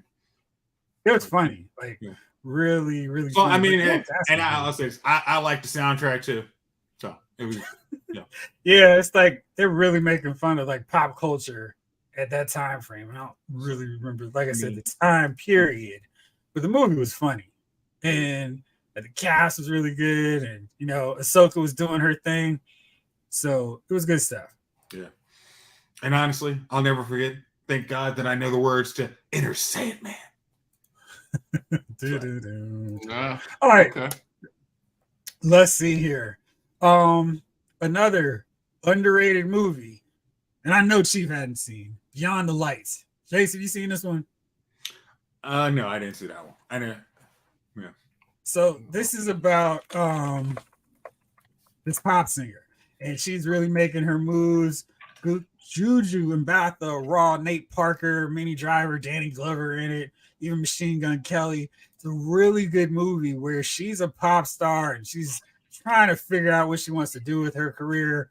And she's got all these handlers that are trying to make her do the thing, and she is not feeling it.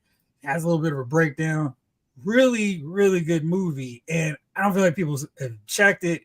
It's really good. And definitely, like I read somebody was saying, it's kind of like a modern day Bodyguard. I kind of see that comparison. It is really good. I feel like nobody's seen it because I would go, oh, but what about Beyond the Lights? I think Netflix has it now. So if you want to watch a movie that's kind of cool, check it out. It's like, would you say that's, I mean, I haven't watched it. Is that a like romantic more? Hey, you could watch it with your lady. Okay. And earn some points for bringing up a good movie. After Child says Terminator Salvation was underrated. That movie was good, and Sam Worthington is good in that movie. You had to disagree on that one. I don't like that. Again, the funny thing is, like, you look like you're all warmed up to talk about that one. It's like I actually agree. It was like, I thought it was not like the new one, Terminator Genesis. It was like, didn't seem like it was a cash grab. I'm trying to think. Not Batman, but like we had a good. You're not Batman. I mean, we had Batman standing in for John Connor. Like it was. I liked the movie. How we have young Kyle Reese like kind of working with the robot. Like I like that one. You had Chekhov hanging out there. Okay. Yeah, that's a good one. I like that. And Jake Sully hanging out as a Terminator or Proto Terminator. I don't know. I mean, I have the movie, so I'm not hating on it. It just was like, oh, okay. Yeah. It was all right. Jace, I feel like we haven't hit you up for one. Oh, okay. I'm trying to think how many more we got. I'll give you two more. We still have a little bit of time left. All right. I'm gonna go with Dracula Untold. Like that's your overrated? That's my underrated movie. It's literally, yeah. I mean, it's because I don't know anybody watched like who played the new remakes of Castlevania for like the PS3, 4, one of the two, probably 3. Like though Dracula Untold kind of goes with kind of a similar story that you can actually build off into like a good. It was like the start of like was going to be like the start of the Universal movie franchise. I thought it was like you had a Dracula who was just as evil as Dracula, but kind of, hey, I'm trying not to be a jerk. but you made me this way, so it's going down. I thought that was a cool story. But like I said, very similar to Castlevania. The new Lord of Shadows. Like I thought it was very similar to Lord of Shadows, and that's why I like that movie a lot. All right. Yeah. Chief, what you got? Underrated. It Follows. Okay. Is that on Amazon? I'm not sure, but that movie was pretty good, man. And I came up on it on some Liberace for real, and didn't realize what I was getting into when I started watching it, man. And let me tell you, I was quite impressed with that movie. It was a damn good movie, man. I need some clarification. You were watching on some Liberace? No, I came up on it on some Liberace, on some, Liberace. How to explain Liberace? Liberace is, huh? Thank you. We need an explanation on the term. It just means on some fantastical fantasy type situation where I just wasn't prepared for it. It was a glitzy situation, man. I came in, wasn't expecting it. I was like, oh, okay, this joint is, you know what I mean? It's sparkling. It's got diamonds on its fingers. It's playing the piano. You know what I mean? It's doing this thing. It's putting on a show. Some Liberace. All right, I like that. Okay. You know what I mean? Have you guys watched? You know what it is? No, I haven't. What is it? I have it to watch. It is a movie where, if you have a physical contact with a person who, at that point, an entity starts to walk towards you from wherever it is to kill you. And this entity has different people. Sometimes it'll appear as somebody you know. Sometimes it'll appear as a old person. Sometimes it'll just be walking towards you. You can see it. No one else can see it. Right. So this was kind of he tied her in a chair. He had been physical with her, tied her in a chair, and he was like, yo, I got to show you something. And so they're waiting in this abandoned underground garage. Not underground, but in this abandoned garage waiting for this thing to show up. And it shows up as a fully unclothed woman, right? And he's like, do you see it? And she's like, oh. He's like, listen, this thing is always walking towards you. Okay. It can never, you know what I mean? And the only way you can get it to stop coming for you, because if it gets you, it'll kill you, is to pass it on physically to somebody else. So the whole movie basically, she's trying to get away from it, man. And like I said, this thing, no matter what you saw. So if I jumped in my car right now, if it was after me, if I jumped in my car right now, I could drive to New York. Now I'd have to guesstimate how long it would take from somebody walking from Maryland to New York to get me.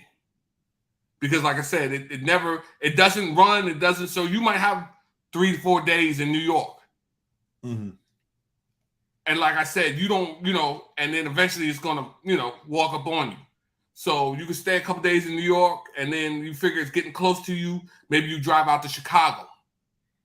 You know, so it's like don't get comfortable. Right, okay. Don't get comfortable. But in the meantime, if you're physical with people, it puts you down the line. So if I go out today and it's after me and I'm physical with somebody else, it'll go after that person first. Okay, so you put the rock bottom. You put the rock bottom on somebody, and then you're good? No, you're good till it kills that person. Oh, so it comes back to you. Oh. Right. It comes back to you. Once it kills that person, it's back to you. So you have to find somebody who is active. And then they start putting people between you. So and then they still got, oh, wow. Okay. Right. So, it's walking towards those people, but eventually it'll kill all of them and then come for you. So you need to go with somebody who's in a lot of matches. Right. You need somebody who's you can't mess with somebody like a Roman Reigns or John Cena. No. You need somebody who's active. Who's every Monday. You need a television champion in here. Every defense. Every show. And then, like I said, as that thing is happening, you have to stay moving. So you always want to be moving. Or it's not mover. Not well, car running. You know, you got to get away. You got to know where your partners are at all times, and when you see them drop, might be back. And you never want to be in the same place as somebody social media movie. Huh? You know what? I feel like this is a good social media movie. Okay, you're going off to Miami. You're going to on vacation. Perfect. You're going to Vegas. Awesome. Right. All right. Good deal. And it'll pay, like I said, it's a great movie. You should watch it. It's really good. All right. It's one on the queue tonight. Yeah, this sounds like fun. Yeah. All right. Ant-Man 3 is overrated. I don't know who is praising Ant-Man. Spider-Man Homecoming is overrated. For God's sake. Ant-Man 2 is overrated. Quantumania is underrated. It's a tough crowd. Man. It is. Very tough. All right. So my next underrated TV show is The Last Kingdom. My cousin's like, listen, you need to watch this show. Oh, yeah, I'll get around to it. And I finally did. I was like, dude, this show is amazing. It's really great. Chief, on a J scale, I'd give it a 10.5. Really, really good stuff. You're on AP classes? Come on. What is this now? What is this? What's this? It's called The Last Kingdom. It's on Netflix. The Last Kingdom. Yeah. What's it about? So it's about this dude, you know, it's kind of set in like a Viking time period. Not Vikings, it's like kind of like a Viking time period. Yeah. And the hero is this guy who is the rightful heir to this kingdom. He gets kicked out, and then he is sent across to other nations, and his name is Uhtred, really good character anyway. And he ends up fighting for the would-be king of England, who's trying to unite the whole UK into one banner. And he gets forced up because he's got this incredible code of honor. And he's like, well, I got to do this thing. I got to be right. And I can't mess up. And I got to be loyal, stay true to my word. And he has all this terrible stuff happen to him, but he keeps fighting the good fight. And like I said, he's a tremendous hero, somebody you can actually root for. Got great sidekicks, companions along the way. Awesome stuff. So definitely check that out. Yeah. If you're a fan of Game of Thrones, it's better than Game of Thrones. Yeah. Again, I was gonna say, if you're a fan of Game of Thrones, it's better than Game of Thrones, and you actually have somebody to root for the whole time, which is and the pacing is very good. Very good. All right, Trina goes. Multiplicity is underrated. The Michael Keaton clone one. That's Multiplicity, right? I think so. I think so. Yeah. Yes, and Andy McDowell. Yeah, that was good. The fact that I had to look it up would definitely prove it. But I have to disagree with you on this one. Suits cannot be underrated. Everyone is watching Suits. My barber was like, yo, I'm watching Suits right now. It's like that's the post-pandemic strike. That's the strike show. That's what everyone seems to be watching now. And they're loving it. It's like I can't go have a conversation with anybody about watching TV shows that are not watching Suits right now. Yeah. Which means, of course, I am not.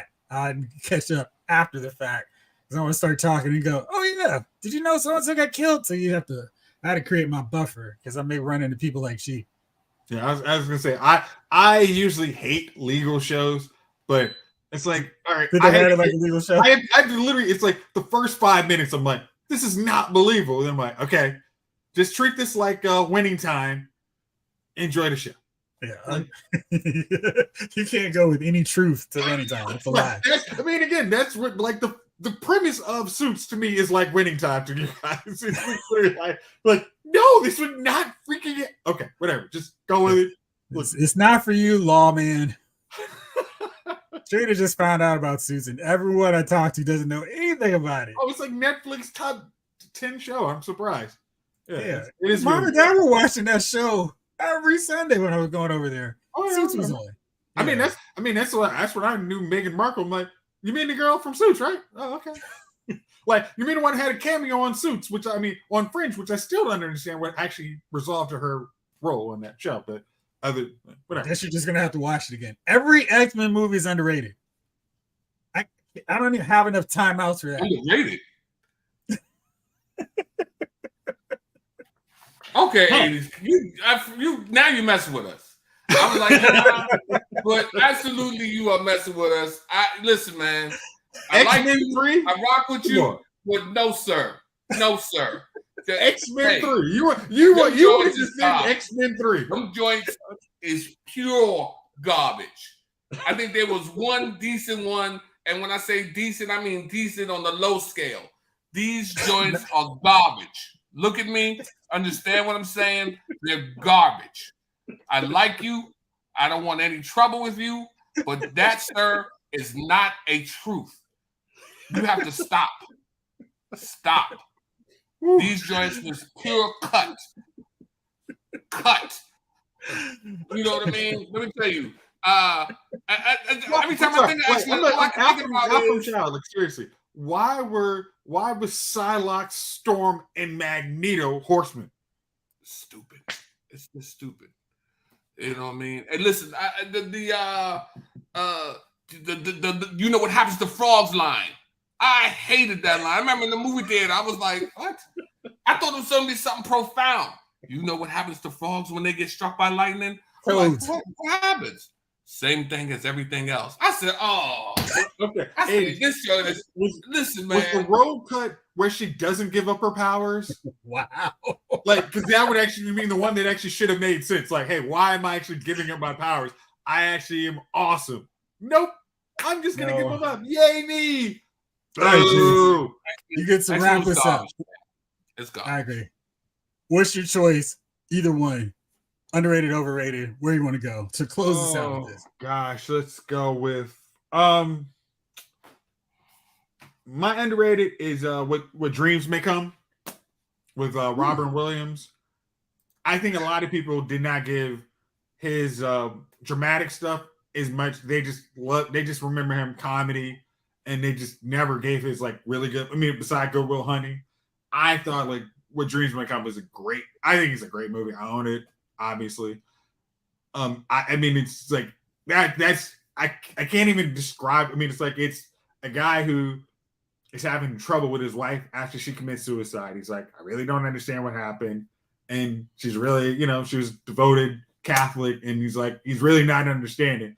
And he just goes to the end of the earth for his wife. I mean, it is so good. Like, I think you guys should watch it. Totally gonna be worth it. And what was the name of this movie? What Dreams May Come. Okay. Yeah. Like great. I mean, it's great visuals in there too. So if you catch it on a good Blu-ray sale, and you'll enjoy it. Okay. What you say like that, G? What you laughing about? I don't know. It made it seem like you don't trust Jason's taste in things now. No, man, no. Again, I have a high bar, not your 5.5 beautiful woman scale. Listen, man, Jace, you know I respect you, man. We've known each other for over 30 years, man. I don't want no trouble, man. Blake, what's up, man? Blake, man, what's going on, man? When she was mowing the lawn again? You came in at the last 5 minutes of the show. He's just waiting to figure out when we watch Return of the King. Jeff, can I come in with an overrated joke? Oh yeah, go for it, man. I'm sorry, go for it. What you got? So the Fantastic Beasts, Where to Find Them, and The Crimes of Grindelwald. Let me tell you, both those movies overrated to me. I was bored out of my mind. And listen, man, I love that Harry Potter universe, man. But when I say I was bored to tears. And I was like, yo, why isn't this any good? I don't know what happened. I don't know if the story was just, it was just. No, it was what it was. Oh, it's not me. So you were bored too. No, those is my Harry Potter. Those one of those movies I actually own. And it's like the first one, Fantastic Beasts, is like, man, this is the cash grab, huh? And then Crimes of Grindelwald. I'm like, okay, we're gonna see Grindelwald. Nah, not real. And then the third one was like, all right, can we get to the fifth movie? It was like, I There's a third one? deserve it. I didn't even know there was a third one. So the third one has like they recast Grindelwald for the third time, honestly. Again? Wow. Yeah. Bro. They should have just kept my man Colin Farrell. He was awesome in that role. Colin Farrell was they screwed up like with the switcheroo on that. That was stupid. Like because they put Mars. They put Thrawn. They put Emperor Thrawn in. He's now Grindelwald. Man, let me tell you something. I didn't even know there was a third one. That's how my brain shut off to it. And, listen, let me tell you, man, I've never been that bored in recent history. I can't think of anything that I've been that bored watching. That I was hyped to go see. I think honestly, it was like is this like, have we just grown up past the Harry Potter movies? But I'm like, no, I can watch Harry Potter 1 and it's still enjoyable. Like, this is like so just, come on, guys. Like, can we move this along? Like, it was bad. All right. I forgot I had one last one that I need to speak on. Happy Endings, clearly underrated. Great sitcom. Way too soon. It felt like the first show since Friends had the Friends kind of magic, but was really, really funny. And it didn't feel like, oh, y'all are just trying to be friends. Great show. If you track down, what would it be on, Jace? Your Blu-ray. It was ABC. I suggest watch. I mean, season 1 and 2 were good. I think season 3 started to go off the rails a little bit, but season 1 and 2 were. It was like the one. It was so good. So like the Chappelle Show. Yeah, it was like the show that they trusted after Modern Family to get its own night. They were like, this thing is good. Like it was like. They were thinking that and Cougar Town were gonna be the whole night. I think Cougar Town also very funny. I'm mad I can't track that down, but like, yeah. Oh no, it's on Max. Actually, no, I watched it on Max. Oh, Happy Endings, the TV show is on Max, folks. Now that's perfect. All right, speaking of perfect things, let's talk about the perfect dummies of the week. Let's shake things up. Let's let Jace start us off. I'm gonna say I'm trying. Like, I don't have a really good one, but I'm gonna say my dummy of the week is everybody saying your 49ers are the stupidest franchise ever. My God, how can they still be in business with trading for Trey Lance and only getting a 4th round pick for him? Oh my gosh, it's like they won't be a Super Bowl contender this year. The logical leaks. I mean, like if you watch any sports show, you're just like, oh, they're so stupid. It's like, how are you? That's like saying, you know who was stupid? The Detroit Pistons when they didn't get Dwayne Wade. You mean the guys who won the title the same year they drafted Darko Milicic, right? Yeah, they were stupid. It's like they won a Super Bowl. I mean, they won an NBA title. They're not too stupid. Like, yeah, you might have won 2 more, but you might not have. But you won the one. It's like basically anybody's just like, you guys are the 49ers are the stupidest franchise ever for making a trade for a guy who never played, blah, blah, blah, is my dummy of the week. Yeah, I mean, well, hey, you took mine. I'm going to go 2. First, us for trading Trey Lance to the Cowboys. Literally, there were 8 other teams involved. Yeah, I would have cared. I would not have cared. Well, let me change that. Packers. You can strike Green Bay and Seattle off the list, but number 1 above all others would be the Dallas Cowboys. I can't really root for Trey Lance to succeed now. It's like maybe I can root for him when I play the Eagles, but yeah. So that's got to be it for sure for me.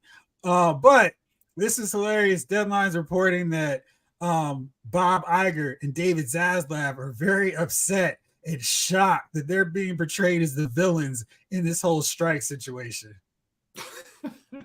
I cannot believe it. It's like, wow, really, guys? No one is feeling bad for you guys making all kinds of money. It's just terrible. So, yes. Blake has a question for you, Chief. This is my question. Listen, man, I've got a boss, and my boss is Mr. Lyles of Lyles Movie Files. So I don't control my weekends. My boss tells me what I'm doing, and then I clear my schedule of whatever it is, and I find a way to make him happy with my productivity. You're making me sound like Bob Iger. This is what it's been like the last 5 years, Blake. Last 6 years of my life. Just every day. And then sometimes he calls out saying he didn't get the work email. Yeah, so, you know what? And for that, come your next evaluation, I'm going to have to give you a 7.5, Chief. Oh, no, that's beautiful. Remember? It is beautiful. Beautiful. All right. Well, hey, Blake, since I'm in charge, since I'm the captain now, we're going to do it Friday. We'll be here Friday. Let's say 7:00, so we can have our night. You know what? 7:00. We're gonna wrap up the Lord of the Rings Extended Edition with our Return of the King watch along Friday. It's 7:00. You heard it here first. Breaking news, according to Chief's people and my people. That's what we're gonna do it. All right. So Chief, wrap us up. Who's your nominee for Dummy of the Week? Man, I don't know if I am or the middle vehicle. Man, listen. So I got a CDL. Along with that CDL comes a medical certificate. So last Friday, I get in the mail saying, "Hey, we're going to downgrade your CDL to a regular license because your medical certificate is expired." I look at my medical certificate and I'm like, "That's not true. It doesn't expire till October." So Monday, I show up at the MVA and I say, "Hey, this doesn't expire till October." They say, "Well, your person who gave you your examination didn't recertify themselves, so we're going to punish you. So you have so you have 3 days to go get your medical exam certificate, or we're going to downgrade you." And they did not give me an extension. They did not give me anything. They was like, "Yo, 3 days, sir," and they meant it. So they wasn't even like a situation you said, "Can I speak to your supervisor?" Bro, when I tell you they didn't care, they didn't care if I fed my family, what I did. They was like, "Yo, we don't care anything. Who gives you 3 days?" So on the letter itself, they were like, "We've set this is our last this is gonna be our last time trying to communicate this to you, right?" It's our first and so last time. I said, "Yo, I only got one letter." So she goes in, she was like, "Yeah, we only sent one," which was August 22nd. I said, "I just got the damn thing 25th on a Friday, the 25th. I said, "Went through them. I got it 3 days later. Like, if it was, why didn't you send a certified mail or something?" I said, "What if I was out of town? Anything." Bro, let me tell you, man, my Monday was exhausting. DC, Glen Burnie, Waldorf. I'm in that joint. Man, listen. And then I was so stressed and amped up. He was taking my blood pressure. It was high as hell. He was like, I'm about to fail. Now I'm about to fail the damn thing. So he was like, I'm about to fail, sitting in the room like, here it goes. So he's like, "Look, take a deep breath, just calm down." So he goes, he's like, "All right, 126 over whatever it was." He was like, "You're good." But I mean, I was at 140, like, yo. So I go the next day and back to the MVA I go. Now this time I'm dressed in my normal street clothes. So she's like, so as I walk up to the counter, she's like, "Did somebody tell you to come up here?" I said, "You did right." So I'm like, "You did yesterday." She was like, "Oh, damn, I didn't even recognize you." So I'm like, "Damn, do I look that different in my work clothes? Like, do I look dirty in my work clothes or something?" So she was like, "Oh, well, you look better today." I'm like, "Gosh, damn. Well, you couldn't recognize me." Chief, did you take the glasses off? I had sunglasses on the first day, and the other day I had my Tom Ford glasses on. I had some Gucci sunglasses. There you go. Bro, I'm like, so she says it's okay. They took the pendant off. She gave me a receipt. We'll see. You know what I mean? So I don't know who you want to call the dummy in that, but somebody's stupid. You know what I mean? You for putting any faith in the DMV. Bro, I didn't even they gave me 3 days. They literally was like the 28th is when I opened the 28th was Monday, and the 30th, which is today, the thing would have downgraded. That's how much time they gave me. They're like, let's check the notes. Yeah, this is our last warning, bro. 3 days. That's our first and last. Oof. You didn't understand that? This is our final warning. We get down. Duh. Right. We sent you multiple letters. Oh, we only sent the one. We forgot to mail them out. We had them in the drawer, but we wanted to put you back up against the wall. All right. So yeah. So that's my Monday. That's a wild story, Chief. Well, hopefully everything works out. Right. Yeah, we'll check in with you on Friday before we kick off our marathon final of Return to King. In addition, 7:00. All right. As always, thank you so much, everybody, for hanging out with us this Wednesday night. 80s kid from the 90s, Afton Child, James Green, Blake Tarpley, Trina Ferguson. Let's see. Did I forget anybody else? Did I catch everybody? I think that was everybody who was hanging out with us. And of course, Jace and Chief keeping it down for us all the time. We'll be back here on Friday, and tomorrow, of course, I'll be back for another episode of Loud's Figure Files. But for now, this episode of Loud's Movie Files has been filed.